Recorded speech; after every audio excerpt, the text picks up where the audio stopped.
down the hill, don't they? They sure do.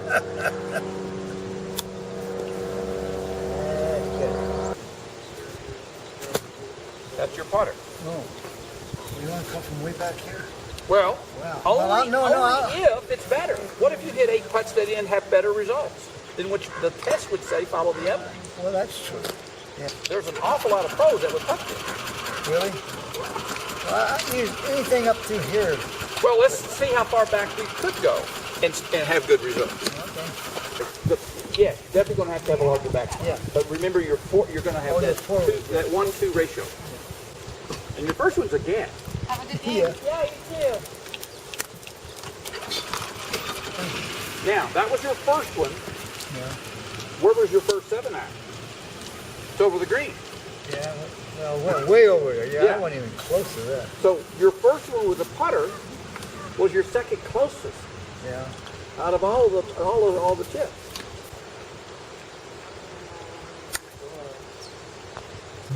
Out of all of the putts I think you've hit about 5 putts. Yeah. Out of the 5 putts, which you were doubtful whether or not they would be very good this far back. That's true. Yeah. But out of the 5 putts you hit, Yeah. you have 5 chips that are further away. That's true. Yeah. So your worst chip is certainly worse than your worst putt. Definitely. Now, what club do you use in this kind of ground? Well, sometimes it's 7, sometimes it's 8, depending on how far I am away. Okay.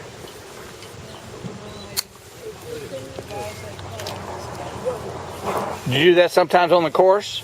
Yep. I sure do. All right. Oh, way fast. You know how many pros would use an 8-iron in this ground? Nobody. Exactly. You know what they would use? They'd probably use a wedge. Sand wedge or lob wedge? This is my gap wedge. Oh, yeah, play with the gun. It's got a Now, that didn't go anywhere, did it? No, that's why I don't use it. Okay.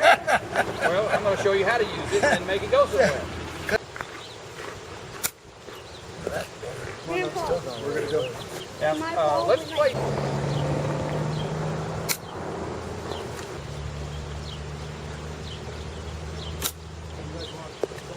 I look like a nice little toss. Boy, that was pretty good for me.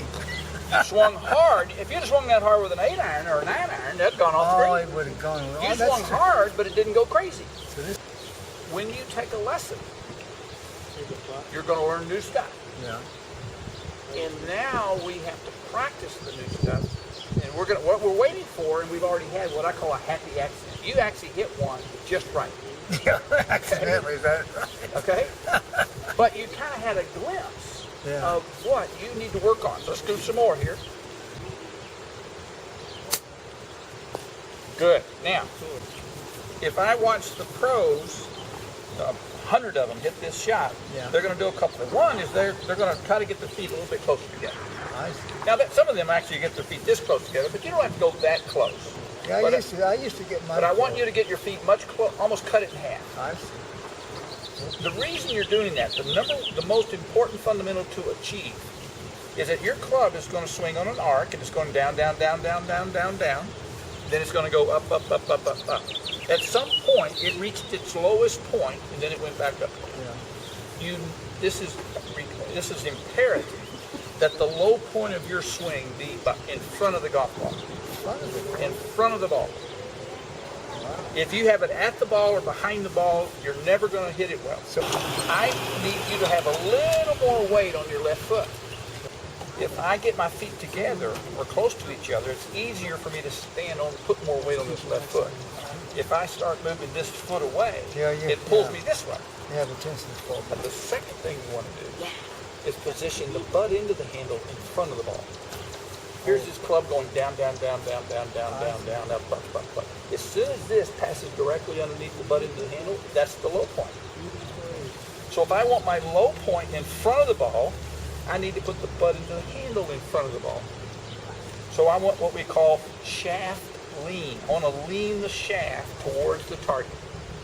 So I'm doing two things that push the low point in front. Putting my weight on my left side, and I'm bringing my hand slightly in front of the ball. That allows me to hit down into it. And when I'm swinging, I'm actually staying on that left side. I don't want you to rock to the right side. Oh, I'm good. Stabilize You yourself. swing with your weight on your left side. Stabilize yourself. There you go. Now hold that finish for me. Good. Now notice where your hands are. They're right here. They're not right here. Swing to the pose. Hold. Go in the hole. Ooh, I did that? You did that. That's amazing. What did that do? Put some backspin on it? Because it stopped.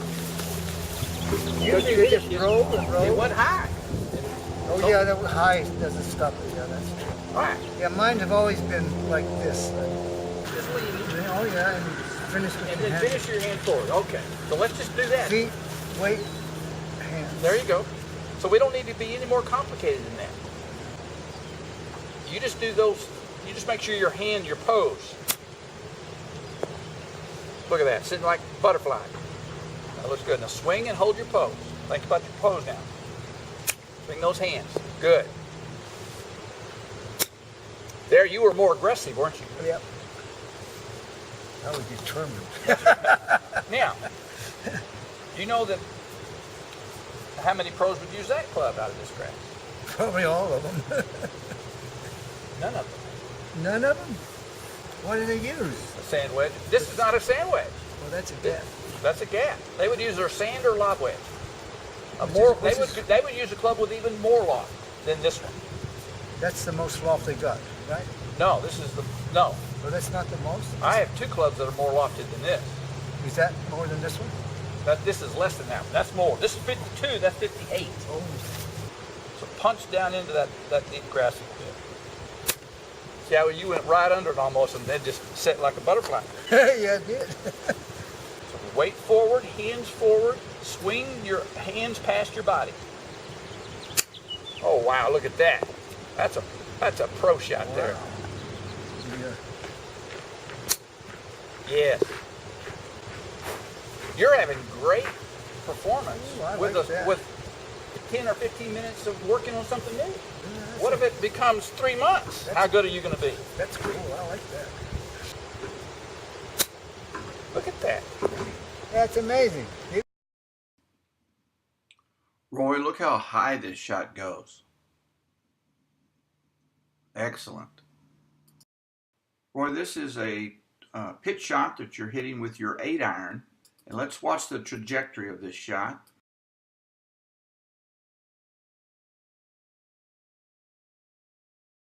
Right to that ball. So it's 28-degree angle of trajectory.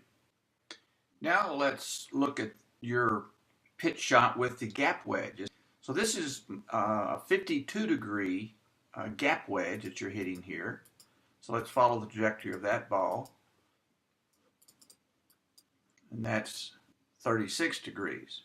So the red line is the 28-degree 8-iron, and the blue line is the gap wedge. So you hit the gap wedge higher. And because it went higher, it's going to land on the green softer and not roll out as much and roll over green. So that's an advantage. And if you can hit these shots, this thick grass, you want to hit the ball a little bit higher so that it stays on the green once it lands on the green. The next shot that you're hitting is with my lob wedge, which is 58 degrees. So let's look at the trajectory of that. That's 44 degrees.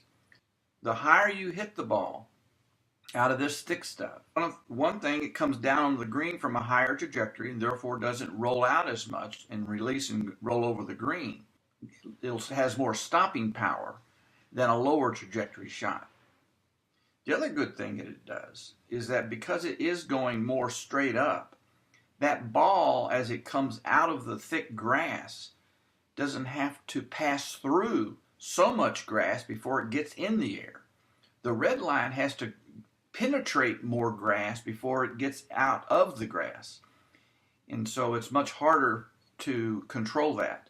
So one of the strong lesson points that you need to take with you is to start practicing with that sand wedge that you said you had. Now I'd like to look at it next time you're in the shop. I like to see it and see how it's designed, and I suspect it's going to be fine. You're going to be able to that's going to be the right kind of sand wedge you need for this stuff. If it's not, I'll suggest maybe some alternatives, but I would like to see your sand wedge next time I see you.